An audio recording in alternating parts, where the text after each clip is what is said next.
Welcome to this October gathering of Beneath the Wisteria. We usually meet face-to-face in the Maud Street Mall, but because of COVID, we've been doing this over Zoom lately, so hopefully we'll be back face-to-face someday. Today's meeting is being hosted from the lands of the Yorta people, and I wish to acknowledge them as traditional owners. I'd also like to pay my respects to the elders past, present and emerging. Also acknowledge the Aboriginal elders of other communities who may be with us today. I'm not sure there's any. Importantly, it must be noted this land has never been ceded. And our special guest today is Fiona Armstrong. On my screen, she's up in the top right-hand corner. I don't know where she is in yours. Top right-hand corner. Okay. Before I hand over to Fiona, there's a couple of housekeeping matters. Please put yourself on mute, as that will help cut any background noise out. Don't forget to unmute yourself when you want to ask a question. We'll have a Q&A after Fiona has spoken. I'll attempt to keep some order around that, but I need your cooperation, so be patient. It's my hope to have today's meeting all wrapped up by midday. Next on the Beneath the Wisteria series is Will Vanderpoel from Market Forces. That'll be on Saturday, November 21 at 11 o'clock, and I'll circulate some information about that. Market Forces believes the banks, superannuation funds and the government that have custody of our money should use it to protect, not damage the environment. Back to today. As most people would know, Fiona's been up here a couple of times, twice that is. Once to support a day-long series that Slap Tomorrow organised, and sadly we had very few people at that, but we can't do much about that. She also spoke at a Tatura Transition Towns Film Festival.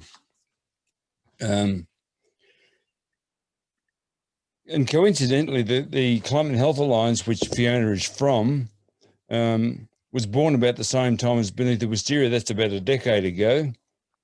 And CAHA, as it's known, has been somewhat more successful, I might add, and is known throughout Australia and New Zealand and has important links to international organisations.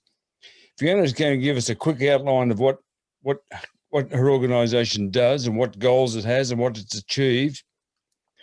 But after she's said a few words, we'd like to have some questions, a bit of a discussion. So if you can think of something you want to know about public health, Fiona's the person to ask. So I'm delighted to introduce Fiona. So just give us a few things, Fiona, and we'll go from there. Yeah, thanks so much, Robert. Thanks for the invitation and the opportunity to chat with you, and nice to see you all. I'd just like to follow on your acknowledgement of country too, Robert, to say we at Climate and Health Alliance recognise Aboriginal and Torres Strait Islander people as the traditional owners of the land on which we live and work, and acknowledge that sovereignty of the land that we call Australia has never been ceded, and that we're working to listen.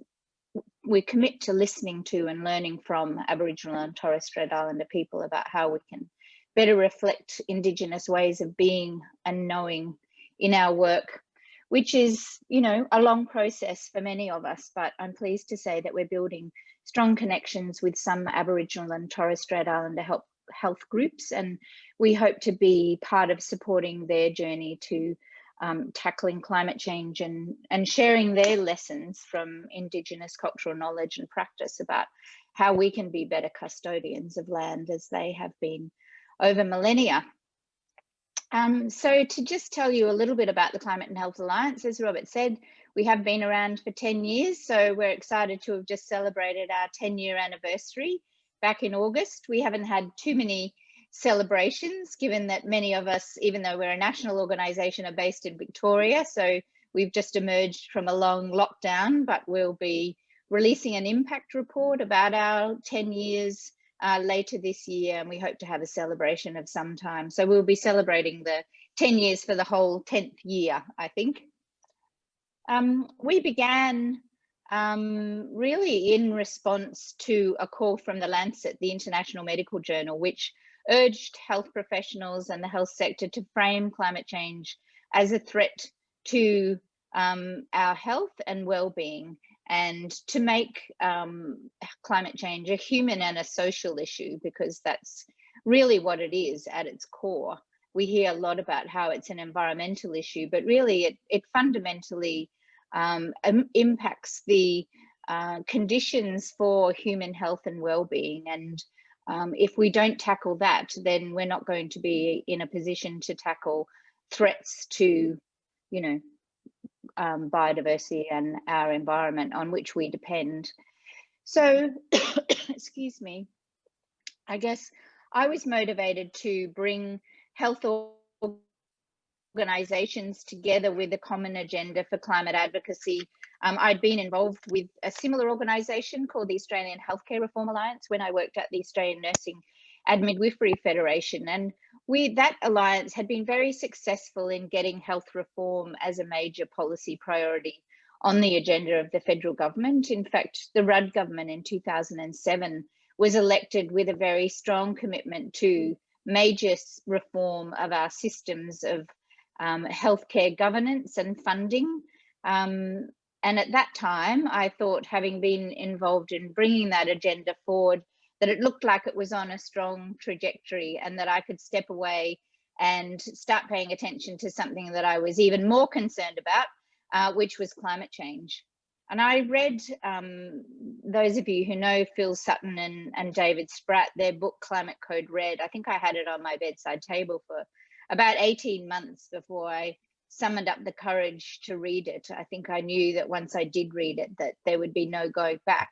And I think that's true, as many of you know, when you're have your eyes open to this issue and you become aware of the science, and if you're willing to stare that in the face and to do something about it, there is no going back. So I thought that, having in my work as a journalist, I'd become aware of Tony McMichael's work, who's a leading climate and health scientist, recognised that this amazing research was going on in Australia, but nobody in the health sector was really aware of it. There was no recognition of climate change as a threat. I remember when I was still at Australian Nursing and Midwifery Federation when the Stern report came out, and I remember persuading my then boss, Jill Arliff, who was the head of the federation, to put out a statement on the Stern report, that was an incredibly important report that the Nursing and Midwifery Federation needed to pay attention to have a position on, and to begin to advocate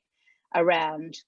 I left my job in 2008 to do a master's in politics and public policy on climate policy options for Australia. I wanted to really answer the question for myself about what it was that we needed to do and why we weren't acting. So I think we're all still working through the second question, but it came very clear to me that, you know, the things that we needed to do were readily available to us. I think my thesis was called Shifting from Fear to Hope. Well, actually, no, the thesis was called Safety First, and then a chapter in a book that in which my basic sort of thesis was published was called Shifting from Fear to Hope. And that remains, you know, the kind of narrative, I guess, behind our work at Climate and Health Alliance, that yes, this is a serious threat. It's an existential threat to humanity, and that threat is only increasing with every year that passes and we fail to take action. However, there are many benefits to ourselves, to our individual health, to wider population health, and across society if we implement strategies to reduce emissions, like moving to cleaner energy, making sure that our public transport systems are powered by clean energy, and using more public and active forms of transport. So some of the things that we've seen people engaging in and rediscovering during you know, the period of the COVID lockdown, where they've been exploring their neighbourhoods. They haven't been travelling so far, and if they do, they've been walking or cycling. Many of those things are very good for our health, and if we were to adopt those as enduring strategies to, you know, invest in our neighbourhoods so that people have the kinds of goods and services available to them that they need within a walkable distance, you know, we would be doing a lot in terms of our emissions, and we'd be doing a lot for health and well-being. That, you know, being out in your neighbourhood, that incidental interaction with people, you know, offers the chance to build connection and community, which, you know, is fortunately much more common in our regional towns and our cities, but you would know that, you know, in large cities, our person-to-person interaction diminishes. You know, we're sort of overwhelmed by the number of people, and we don't tend to engage with and interact with people who are in our immediate neighborhood. So, you know, localizing sort of offers the opportunity to do that, which makes everybody feel better. It's also good for, you know, local security. You've got kind of surveillance when people are out and about in the street and they're connecting with one another and they feel comfortable to be there. Anyway, so Climate and Health Alliance was an idea to found an organisation that brought health organisations together, because we're stronger together through collaboration, that we could have an impact, as we had with the Healthcare Reform Alliance. Although, as we know, with the change of Prime Minister, that agenda for health reform somewhat fell off, although there are some enduring legacies from that agenda. So primary healthcare networks and some changes to funding of our hospital systems did at least get through, at least in part. So in August in 2010, we had about 45 organisations, representatives of organisations who came together to talk about what we were calling then a Green Health Alliance.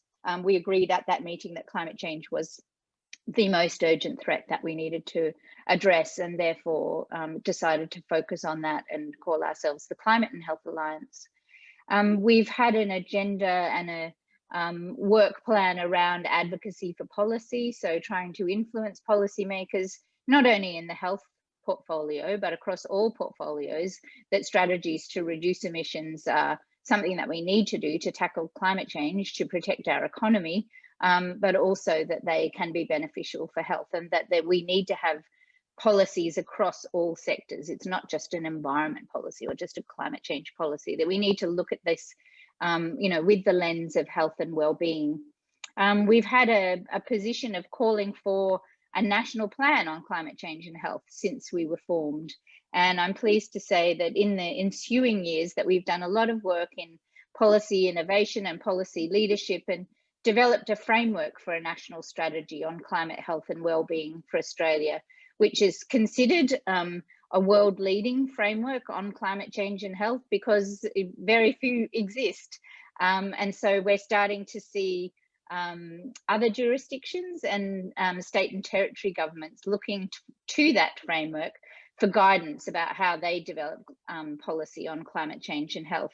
So it's a little bit like, you know, we're seeing in the energy sector, the state and territory governments are having to do the heavy lifting, and as it becomes you know, more and more clear that this federal government are unwilling to act, as have previous ones been, that the state and territories are going to have to do show a lot of leadership in this space. So that has led, for example, to the Queensland government approaching us and asking us to develop a human health and wellbeing climate adaptation plan for them, which we led a consultation with health professionals and health services in Queensland in 2018, and developed a plan for the Queensland government with 11 priority adaptation measures that they needed to implement if they were to protect the health of the population from climate change. So I'm pleased to say that they accepted our plan in full, and they're in the process of implementing it. There's been a series of grant rounds that have gone out to different organisations to begin to implement that, and there's been further commitments made in the lead up to the federal to the state election, which is happening this week. We also had a very firm commitment to making sure that we could work with the health sector to support them to walk the talk. So recognizing that it wasn't enough for health professionals and health organizations to be calling on governments and industry to do something, but the health sector needed to invest in strategies itself to reduce its carbon and environmental footprint. So in that vein, we've been working on a sustainable healthcare program to help health services do just that. We have a program here in Australia where we coordinate the region of the Global Green and Healthy Hospitals across Australia and New Zealand. So that's an initiative that was launched by our international partner, Healthcare Without Harm, whose name suggests, exactly what their agenda is, trying to address the paradox that our mission in health is to do no harm, but paradoxically, in the delivery of healthcare in our operations, we're actually contributing not only to climate change, but to environmental degradation and threats to public health through that. The massive amounts of waste and toxins that are produced in the delivery of healthcare are counter to our mission, so that we need to be taking responsibility for that. So I'm pleased to say that since 2012, our Green and Healthy Hospitals network has grown to nearly 100 members. Many of those health system, health network members who represent many individual hospitals and health services, so that the membership in Australia and New Zealand represents around 1,700 individual hospitals and health services now. So there's a lot of leadership in that space, albeit not supported by policy, and often blocked by policy to do the things that those hospitals and health services want to do. The GGHH, which is what we call the Green and Healthy Hospitals Network, it's not just hospitals, sadly, it's all health organisations can join, healthcare service providers as well, obviously. The Australian Medical Association, I remember, for example, so they have a commitment to sustainable healthcare, and they are sharing the tools and resources from this network with their members, so that they can take responsibility for their carbon and environmental footprint. The Australian Nursing and Midwifery Federation, I remember, as well. So there's lots of great stories and case studies that come out of that network. It's also built around a framework which has got 10 goals for hospitals, health services and health organisations to focus on in their work. And those are, to join the network is free. It's supported by philanthropy, which we receive a re-grant from our international partner. And to join, all hospitals and health services need to do is to commit to working on 2 of 10 goals. And those goals are leadership, energy, waste, water, buildings, transport, food, pharmaceuticals, chemicals, and procurement. So, what we see, because this is a global network, and through Healthcare Without Harm, we're connected to many of their partners and affiliates around the world on every continent. You would be hard pressed to find a health service anywhere in the world, whether it's in Zambia or Poland, who isn't working on at least 2 of those 10 goals in some form. They may not be thinking about it in the context of tackling climate change. They might be driven by financial incentives, but they will still be working on, those goals in some form. So it's being a very kind of unifying initiative. What it creates is a collaborative community of practice where people in the health sector can come together, learn from and learn with colleagues from around the world. So the platform, the network is supported by a virtual community. So people are able to ask one another questions, enter into discussions, and find out how other people have taken action on a particular initiative. So effectively, they achieve a global best practice and help to accelerate the transition to low carbon and then net zero carbon healthcare. I'll just finish about that network by saying that one of our members in that global network is the NHS in England, who've recently announced a net zero commitment by 2040. They are the largest health system in the world. They're one of the biggest employers in the UK, and they are not simply making empty promises, because since 2000, I'm going to get the numbers wrong. They have, in 2020, they have achieved a 26% reduction on 1990 levels of emissions. So unlike many governments who keep shifting the goalposts on when we might choose to take our baseline emissions from, the UK government with its Climate Change Act and the NHS which is responding to that, has a baseline of 1990, and they are making very significant impacts in relation to that and achievements. So that's a really exciting example, but it's also exciting because they are a major purchaser of many things, and as a player in the market, they've got the potential to really drive a lot of change upstream in the healthcare supply chain. And that, in effect, is what we hope to achieve with the Green and Healthy Hospitals Network globally, that we become a purchasing bloc that drives the transition to a circular economy, because NHS has said in England that their suppliers must have a commitment to net zero within 10 years, or they won't be buying from them. So that's a really exciting initiative kind of in the health sector. And then outside of that, obviously, we continue our advocacy for policy.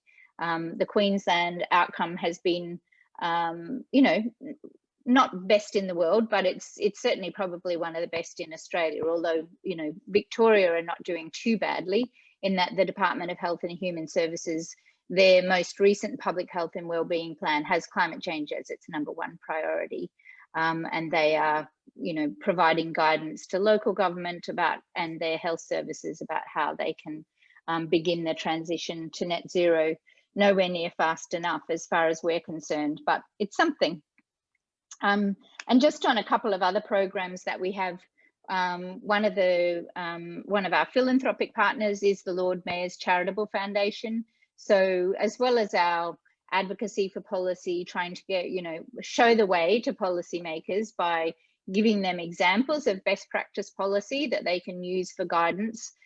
We're also supporting our health sector members to better communicate about the health impacts of climate change. So we recognise, and we all know from, you know, witnessing the pressures on the health sector from COVID, that the health sector is, and health professionals are very busy, you know, doing just that, keeping the community well, helping people recover from illness, investing in prevention and health promotion to avert the, you know, illness and disease.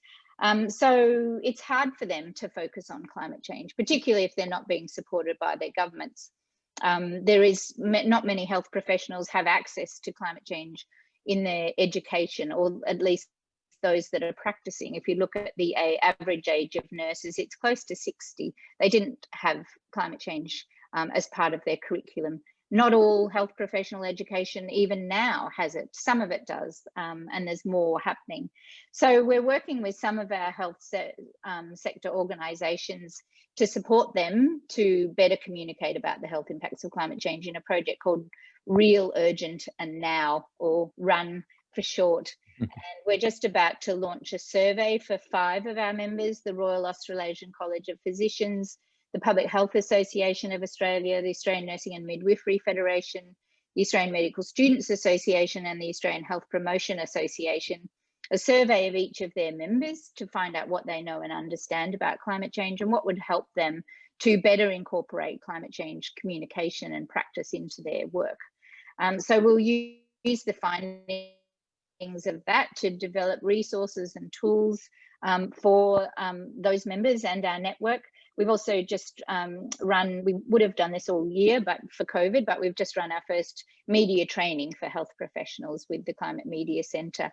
Although that is a targeted training, which we've offered that as a kind of element of training under our Climate Health Champions training that we've been offering since 2017. So working with health professionals to build their skills and confidence in becoming climate action advocates. So media has been a small element of that. So we've got a network of a couple of 100 climate health champions now who've been trained.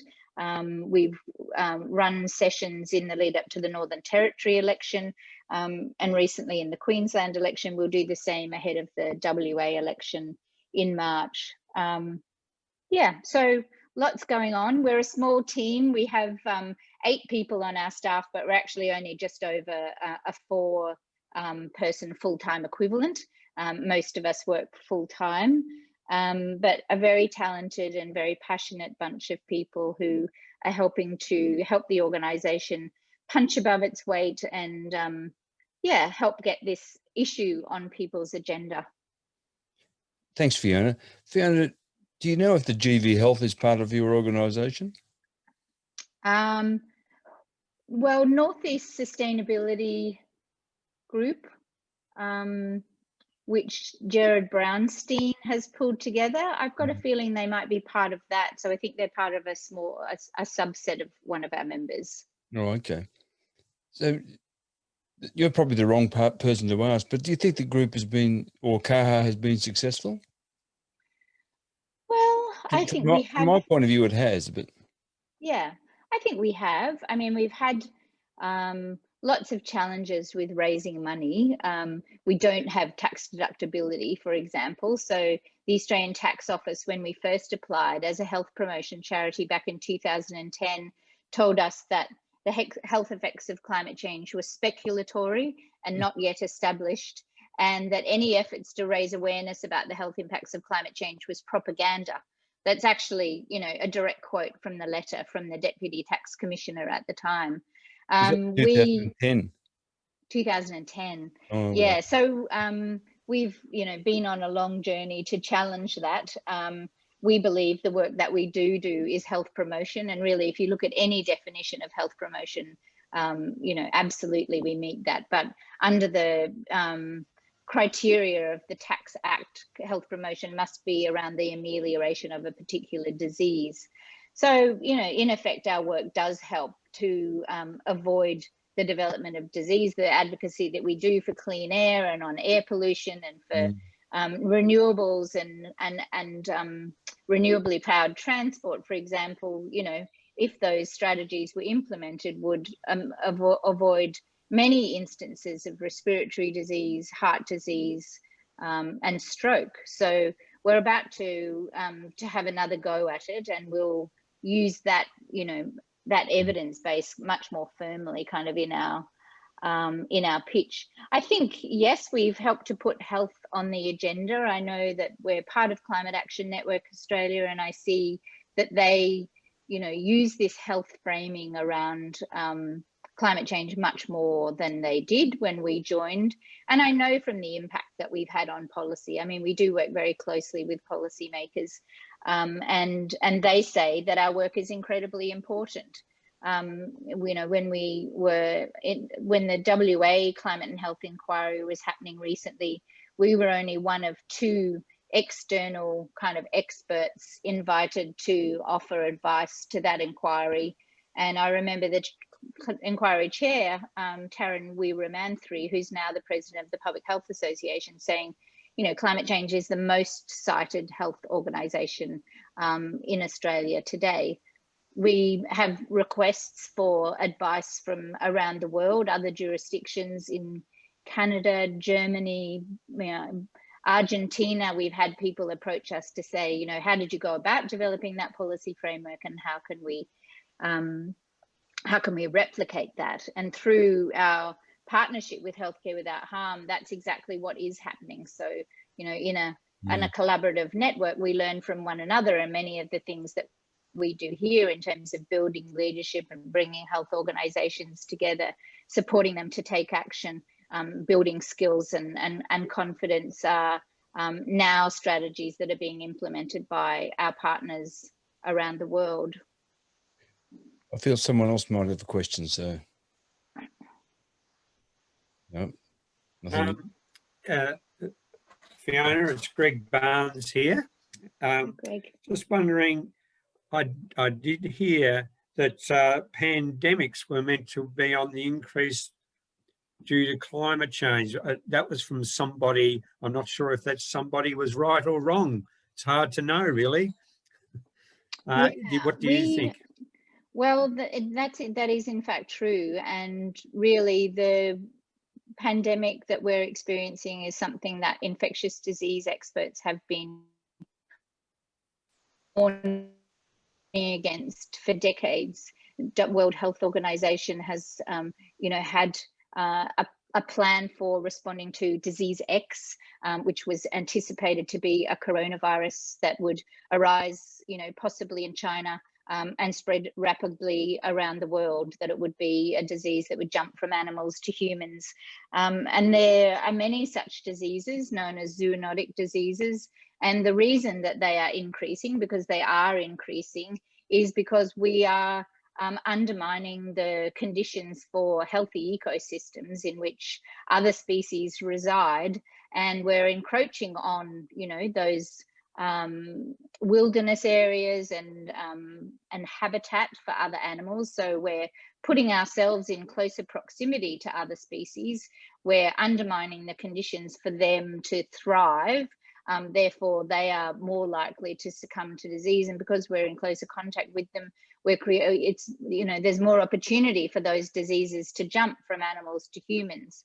So the link with climate change, and I wrote a paper for the conversation along with my colleague, Professor Tony Capon, back in March when the pandemic first broke out, saying, COVID-19 is a wake-up call. We need to stop our war against nature because, you know, we're through land clearing and urban development, we're removing habitat.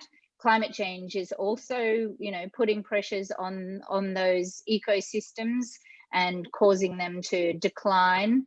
And also we're making ourselves more vulnerable to pandemics, and particularly like COVID-19, because the activities that lead to greenhouse gas emissions, burning fossil fuels, also produce air pollution, which cause respiratory disease, heart attacks, and strokes. And we're seeing the evidence now that we're in areas where air pollution is where air quality is poor, that there's an increase in deaths from COVID. So not only are we driving those zoonotic diseases and pandemics, but we're also making ourselves more vulnerable to them when we do contract them. So there is absolutely a connection. And that's one of the reasons why a really strong narrative of part of our advocacy over the last several months has been that we have to protect nature in order for nature to protect us. I'll ask a question, Robert? Sure. Yeah, sure, Alex, go for your life.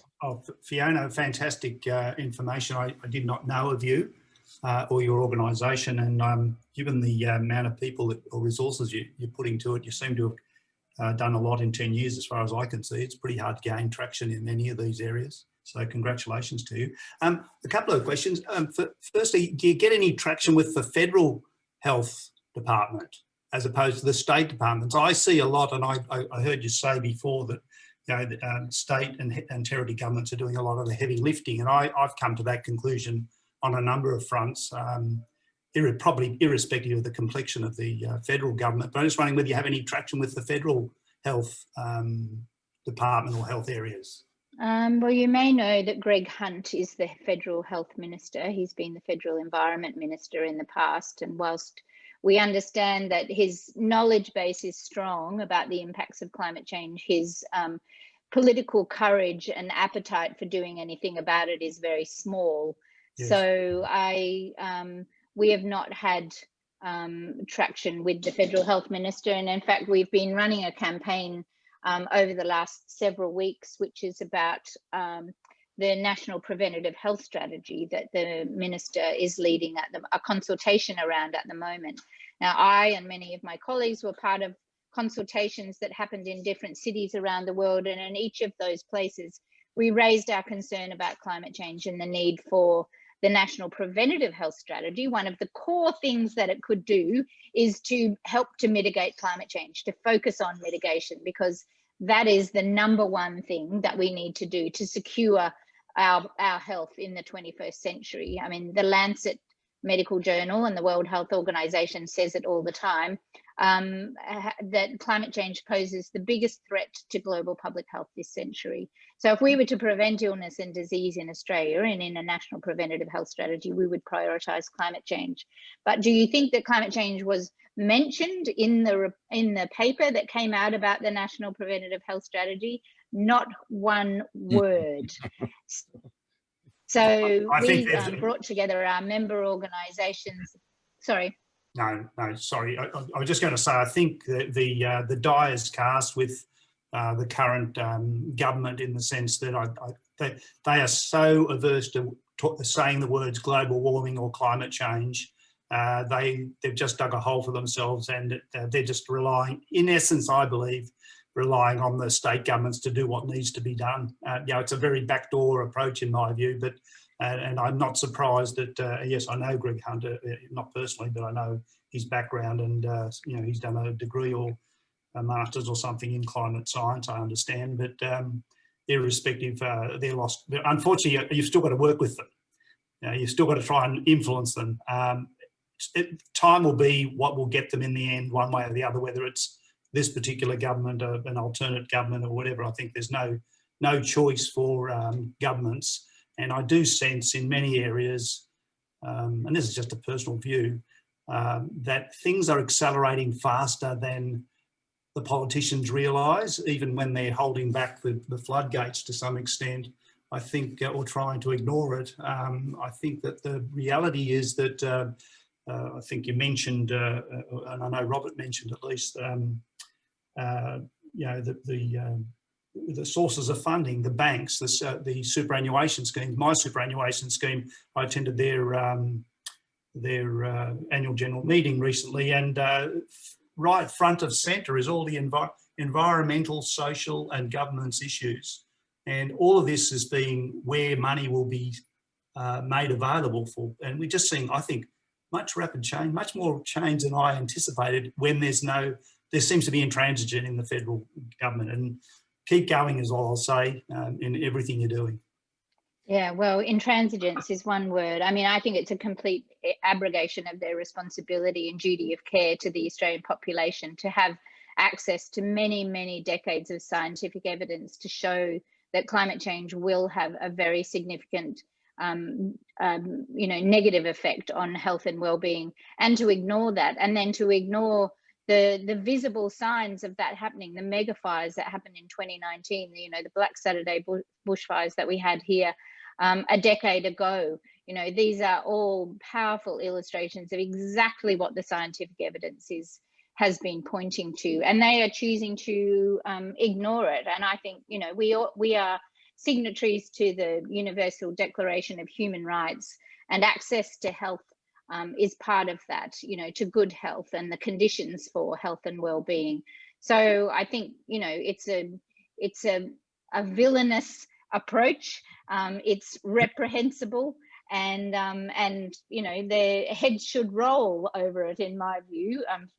Not literally, but we do have an alternative government, however, and the Australian Labor Party have committed to implementing a national strategy on climate health and well-being based on the framework that we developed. So it's very rare that an advocacy organisation can claim, convince a political party to take on their policy framework in full, which is exactly what the ALP have done, and they committed to do in 2017. They recommitted to doing it in the lead up to the election in 2019, and their newest member in the parliament in the Eden Monaro election recommitted to it earlier this year.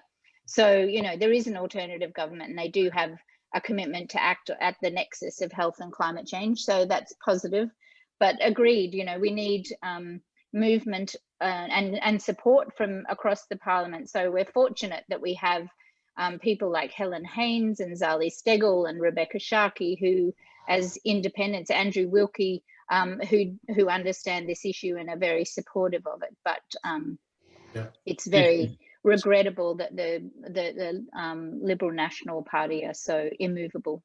Excuse me, Fiona, we've got questions from John Pettigrew, and then we'll go to Val. John first, and then Val. Fiona, it's an amazing journey, and the results that you've had with the Climate and Health Alliance. If we all got together almost a decade ago, I can only hope that in some small way we encouraged you to all these achievements. One of the areas, and Alex brought it up almost, is leverage from the money sector, the financing sector. Hospitals and health are in this area, and I was wondering whether any consideration or work has been done with the health insurance industry They do have some impact on health institutions, I believe, and it might be an area. I'm just wondering whether there's been any work or consideration.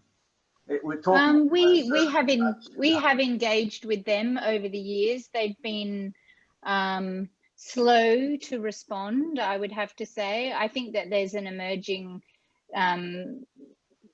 commitment to action and a sense that they have a responsibility to show leadership in this space. The health super funds have been slow to respond to the overtures of groups like Market Forces and Healthy Futures, who are one of our members who've done quite a lot of work in advocating that they do divest from fossil fuels. There's, you know, a few commitments emerging. So I would say, no, we haven't had, you know, strong commitments from them. We haven't had a lot of engagement with them. We do intend to kind of try and engage with them more in an initiative that we're working on with Climate Action Network Australia called the Better Futures Australia Initiative, which is really about bringing together corporations, industry sectors, leaders, governments from every possible sector and portfolio to showcase their commitments to action so that we can demonstrate just how widespread and deep the commitment to action is across Australian society.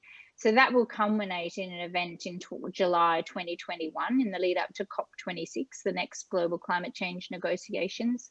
And we hope that by providing a kind of an open environment, which is about showcasing achievement rather than, you know, highlighting shortcomings, that we can bring forward some of those corporations who may be taking steps in this space and can feel emboldened by a positive environment to show those off, and by doing so to inspire leadership from others. So we'll certainly be targeting some of those large you know, health insurers, private healthcare institutions. We know that they are doing work, but it's not always visible. So we hope to provide a platform for them to share that, to use that to build momentum for action for others, and also to put pressure, frankly, on the federal government by saying, you know, look at all of this effort that's going on. We're encouraging you to step up and be part of this as well.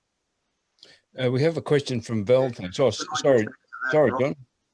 Yeah, those health insurance industry really has a widespread list of contacts through their customer base as well, Fiona. It's not just the hospitals. They could influence a very wide range. Yeah. And another way in which we're reaching organisations like that is through a partnership with Minter Ellison, Australia's largest law firm. So Minter Ellison have just joined Climate and Health Alliance. It's actually possible to join without being a health organisation, but you're a non-voting member. And Sarah Barker, who's the senior counsel from Minter Ellison, and one of her colleagues are running a webinar with us over the next few weeks.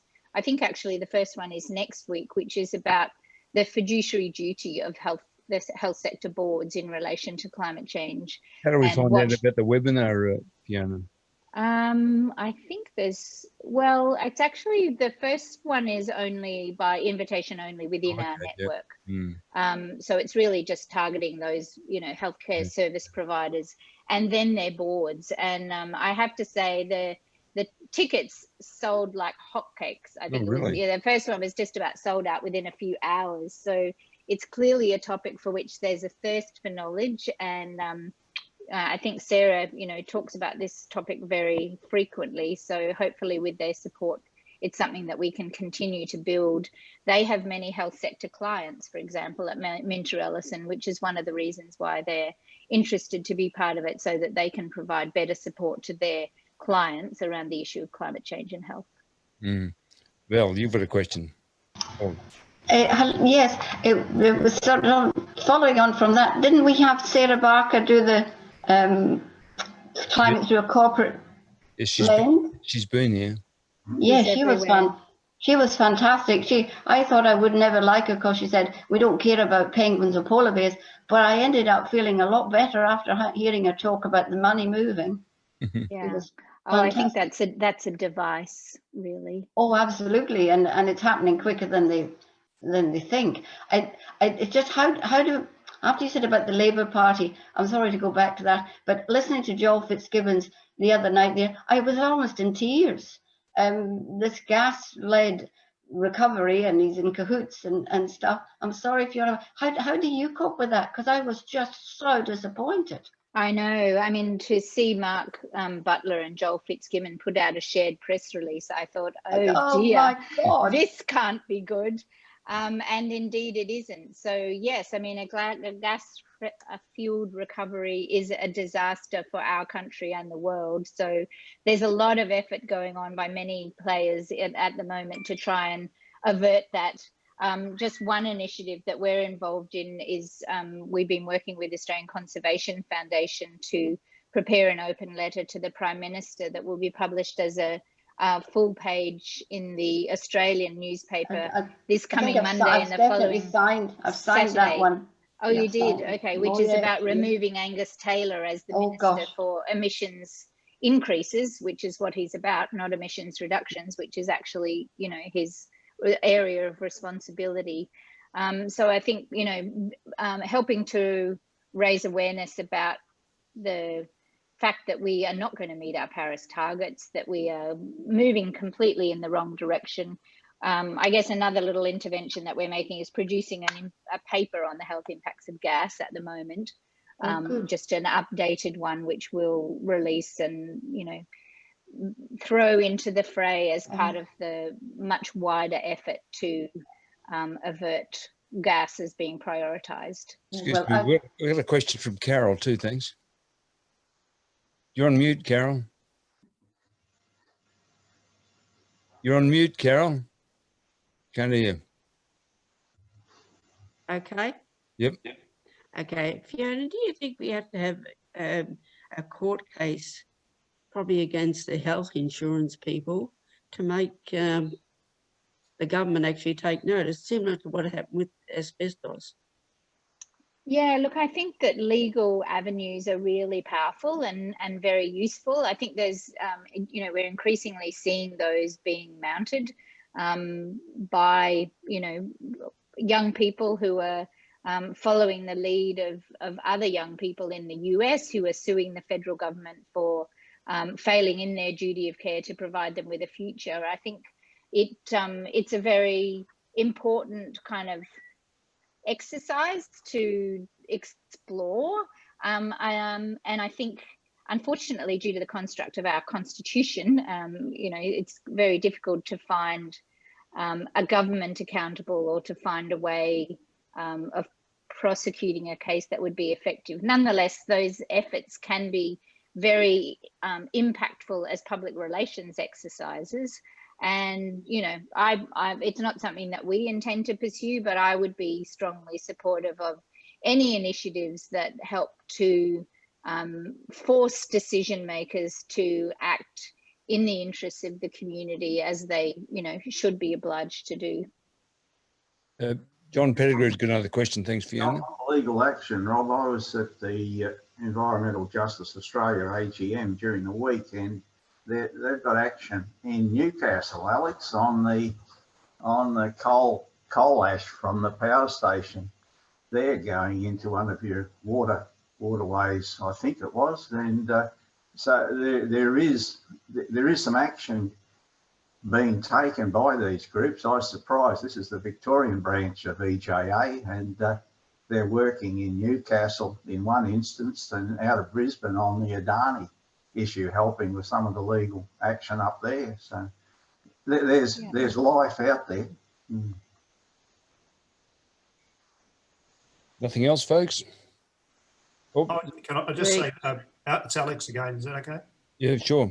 I just wanted to also just ask Fiona, if I might. Fiona, the trainer type thing that you're doing, training health professionals, a bit like Al Gore's effort in the early 2000s.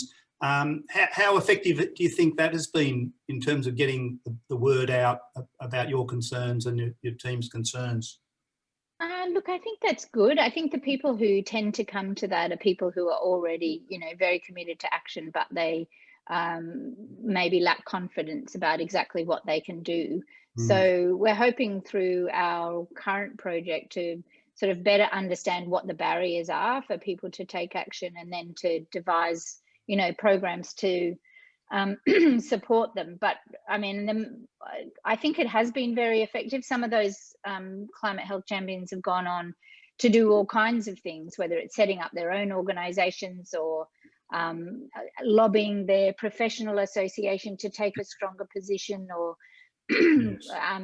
trying to get their health institution to join the Green and Healthy Hospitals Network. There's lots of things that have happened. What we lack, though, because we have, you know, a small amount of funds from membership, and then we try and run all of our programs through grants, which is a pretty exhausting kind of effort to continue to have a, you know, strong strategic vision and goal, and then plug the delivery of that with a random selection of grants.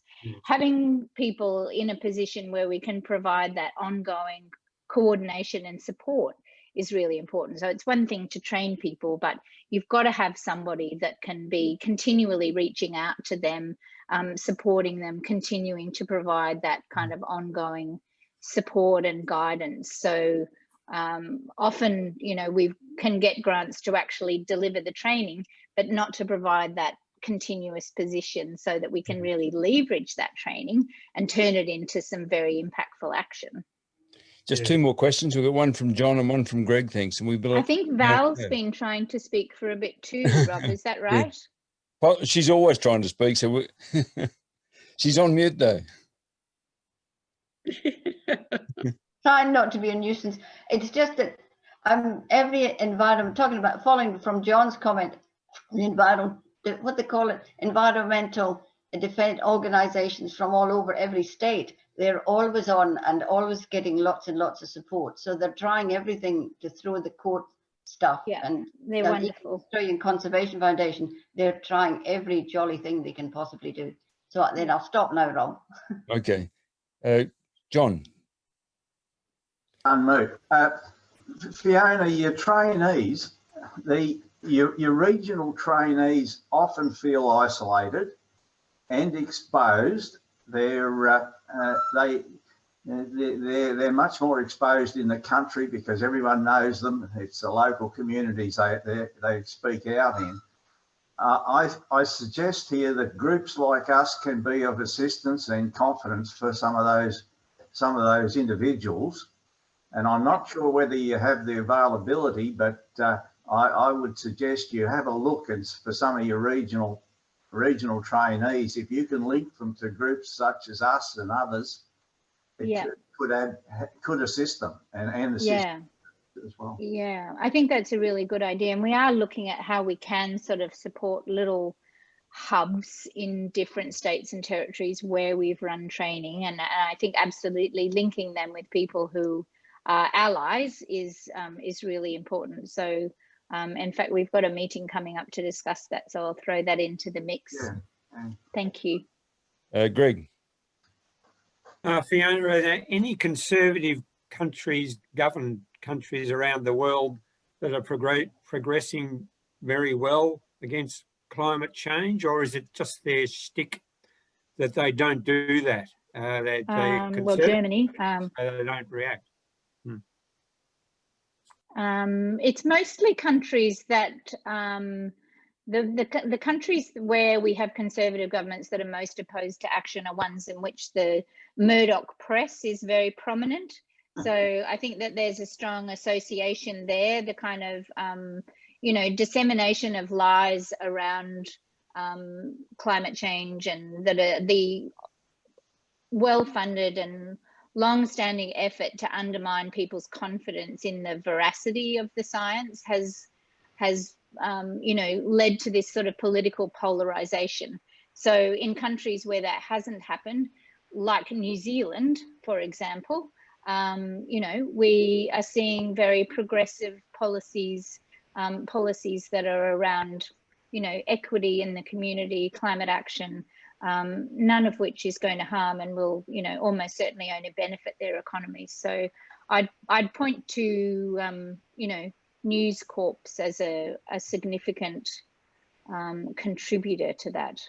So why do you put your full page ad in the Australian? Well, it's a way of reaching an audience, isn't it? Yeah. And it's reaching an audience who are hearing a very different message to that. So I think that they're an influential audience, and yeah. But you're supporting the enemy, aren't you, effectively? Yeah, it's probably also that it's cheaper because not many people read it. Okay. You're right. You're right. You are reaching a different audience, though, aren't you? So Yeah, that's very important. yeah. Well, Fiona, thanks very much for coming along today. It's been great. I'm disappointed there wasn't more people hear what you had to say, but that's the way it is. So. That's quite all right, Robert. My Yeah. pleasure. Lovely to see you all. Thanks so much for your questions and the discussion and your good ideas. And yeah, keep up the good work. Okay. Thank you, Fiona. Okay. Yeah, we'll all give you a sort of a webinar applause. Thank you. Okay. Enjoy the weekend. You too, Fiona. Thank you. Bye.